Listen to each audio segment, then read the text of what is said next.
ones are the principal flow phenomena, and if you have something added in there that's not, you should be able to differentiate it, right? Yes. I might get a question that say which one is not a principal flow phenomena, which one is, they are all.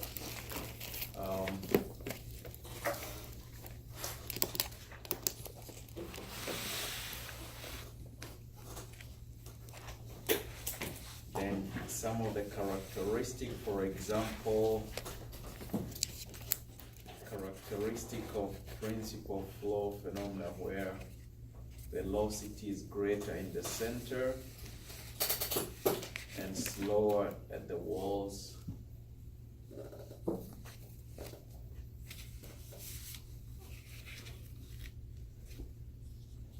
If you remember the first order of flow, that should be what you're looking for.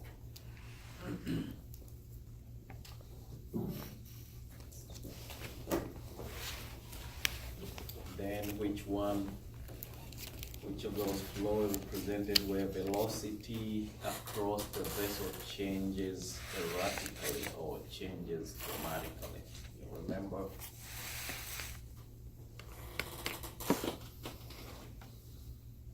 Just by the diagrams, if you remember, you should be able to just remember which one the flow would change erratically.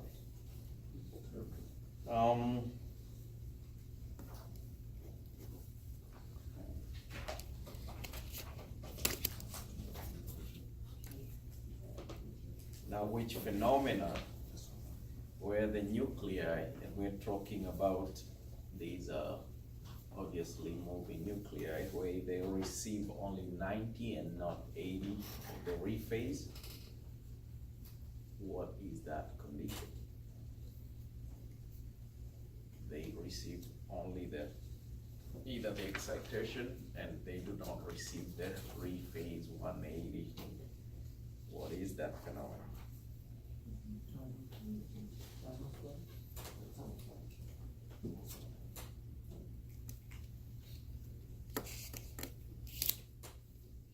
Flow-related enhancement results in what characteristic of a moving nucleus? How would it appear? Let me put it that way. In appearance of what? In appearance of what? I'm sorry. How would it appear in a flow-related enhancement phenomena? How would a moving nucleus appear? Moving nuclei? Mm-hmm.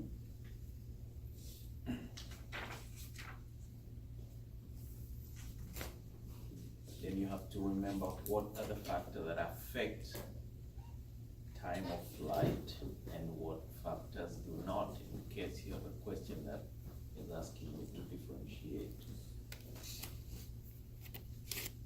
What are the factors? We listed like 4 of them or 5 that affect flight phenomena, time of flight.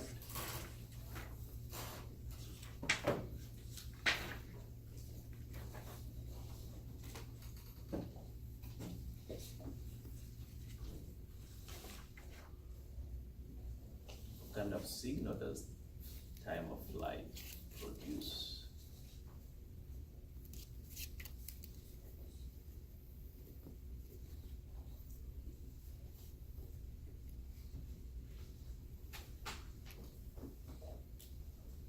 Questions like always, only, be careful when you read the question so you don't miss those key words, because sometimes the question is based on the wording.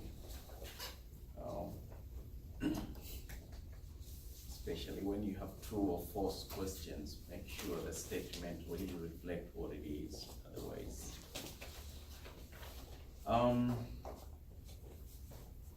You guys remember the nuclei that would only receive 90 degrees? Well, basically you need to know the difference between the fresh and what's the other one? Nuclei. Saturated. Fresh versus saturated. There's only one major characteristic between those.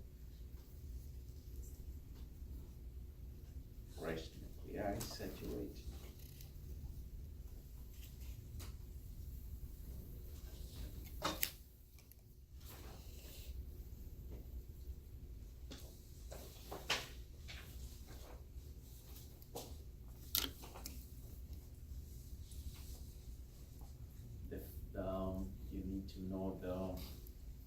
relationship between the velocity of the flow and the entry flow phenomena. And I'll explain that, what happens when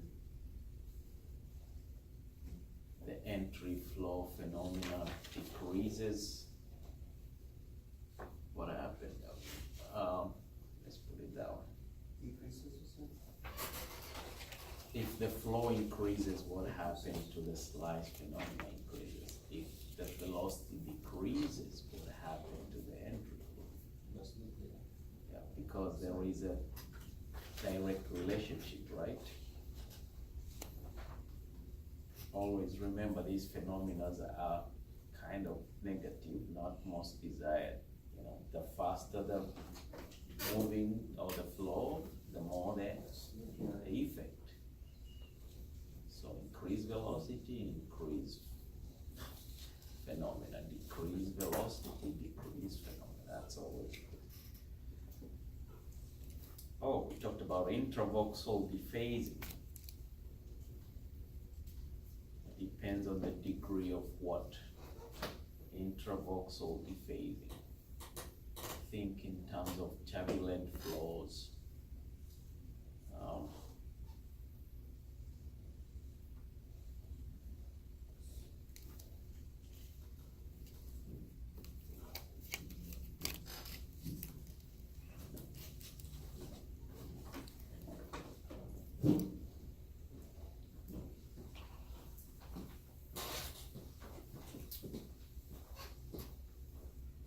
Gradient moment rephasing or nulling.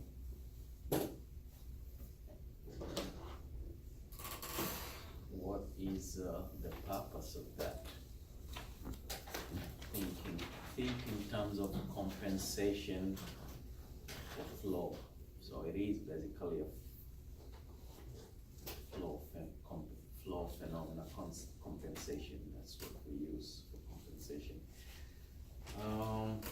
Gradient moment rephasing, effective in what kind of flow, fast or slow?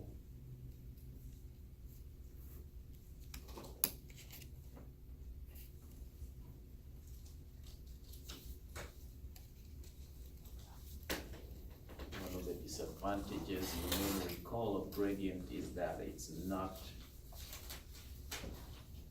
very effective when you have fast flow. It's more on slow.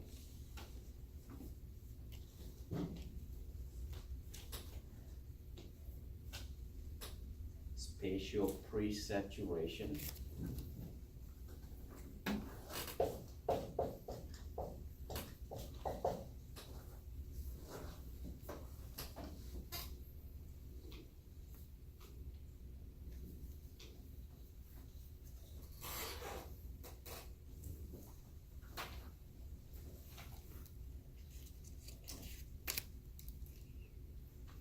Where is this spatial pre-saturation effective, or where is it placed in order to compensate for the artifact? Think of a stack of so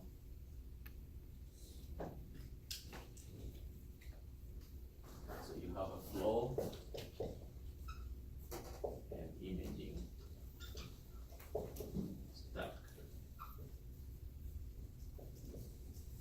You need to place this in order for it to be effective between the flow and the stack.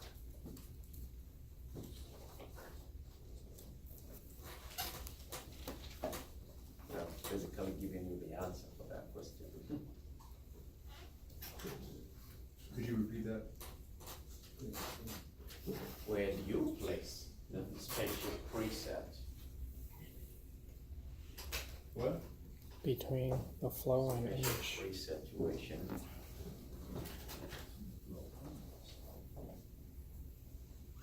Between the images.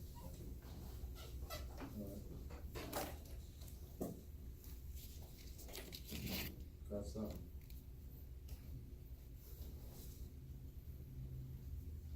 The question, can you use spatial preset duration inside the field of view.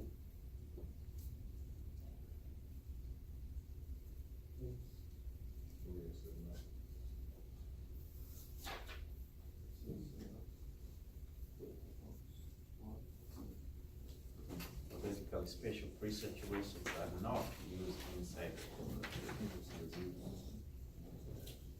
Are used, can be used, sorry. Can be used inside. Special piece. The same thing, special preset.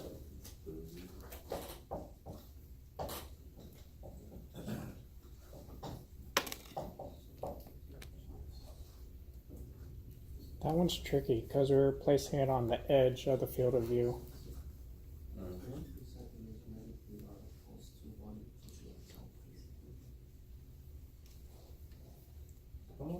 We were placing it if it didn't matter of what we're looking at, but that question is tricky. So technically you're not, but you can. So no.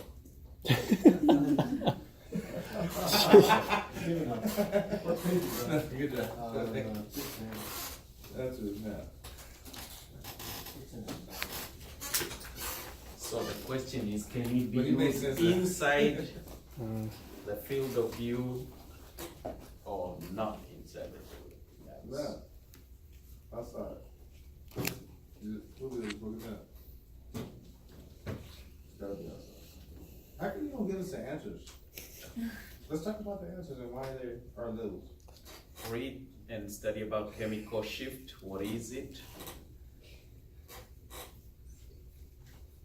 I think this question has shown up before, similar.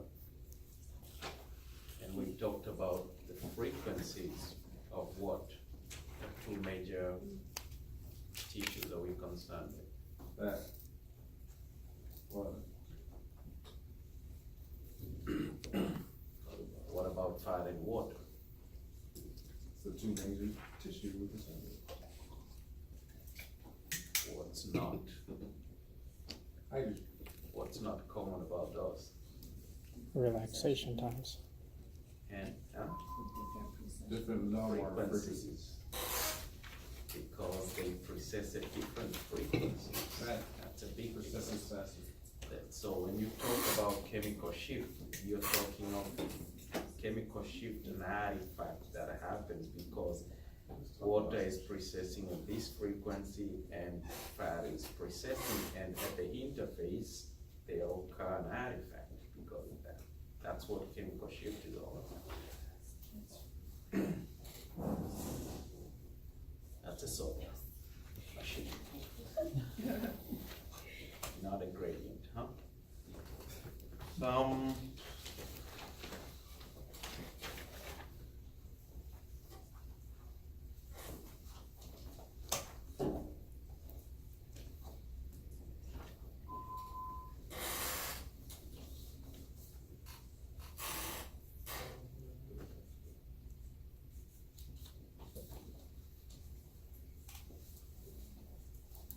Now you remember the artifact in case of mismapping.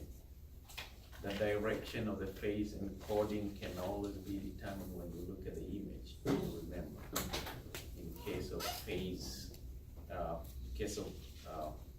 mismapping and aliasing. But in case of frequency, is that the case? Can you look at the diagram and determine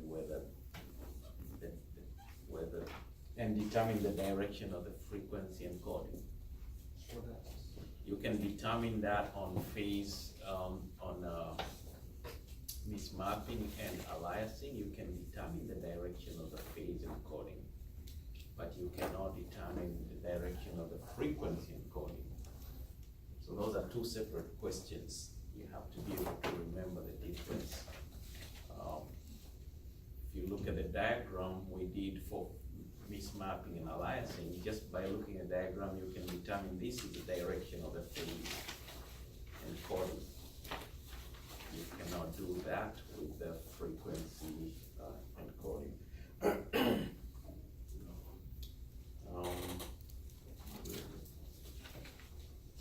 When we talked about artifacts, you guys will remember, we talked about whether they can be reversible or they can be eliminated, can be avoided. So you're looking for a statement that would include all those things about artifacts. And we say basically, if you can avoid, good. Once you have them, you can minimize them. You may not be able to completely eliminate them. That was actually the introduction, the very first page, maybe the first paragraph of that chapter.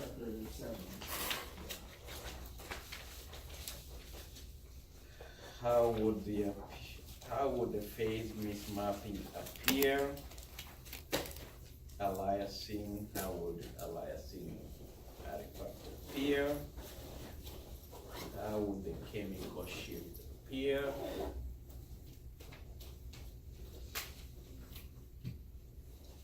How would your truncation artifact appear? How does your chemical misregistration appear? So study those diagrams or those images, and you should know there's one or two characteristics on each. For example, let's talk about chemical shift. How would it appear? Dark ring with Dark green around the anatomy, around the organ. Always a dark green. Okay, sometime dark and bright green around. So truncation, if you look at the spine image probably I gave you, you'll find a little increase in the signal, like in the spinal cortex. So those kind of things you're looking at. Those are very characteristic of specific about a face wrap or this, whatever. Zipper, how would it appear? Moir artifact, all the artifact basically. Crosstalk, cross excitation, shading, magnetic susceptibility.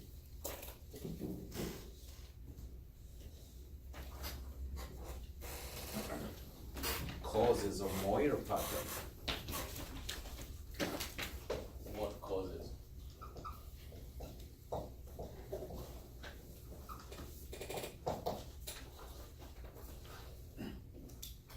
So it's not only how it appears, but what causes it.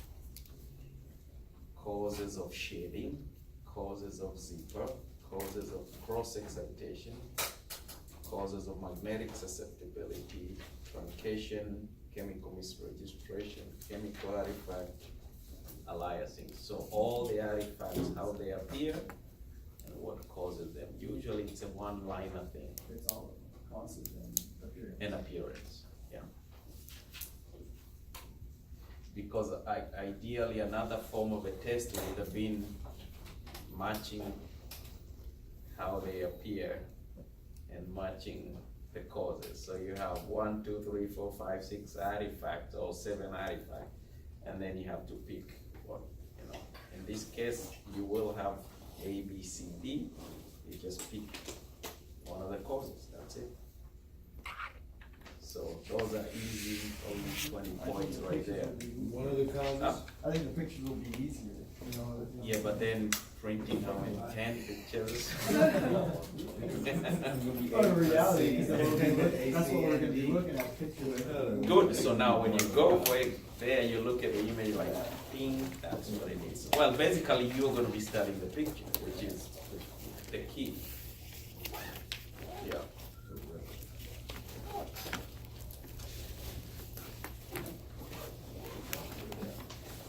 That is.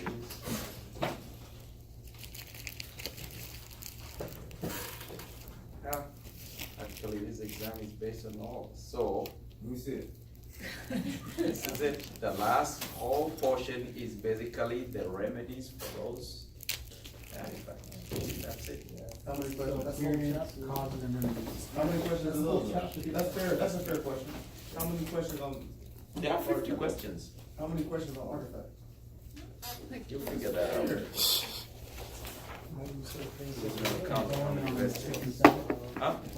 6 and 7. Yeah, it's 6 and 7. Oh, that's so nice.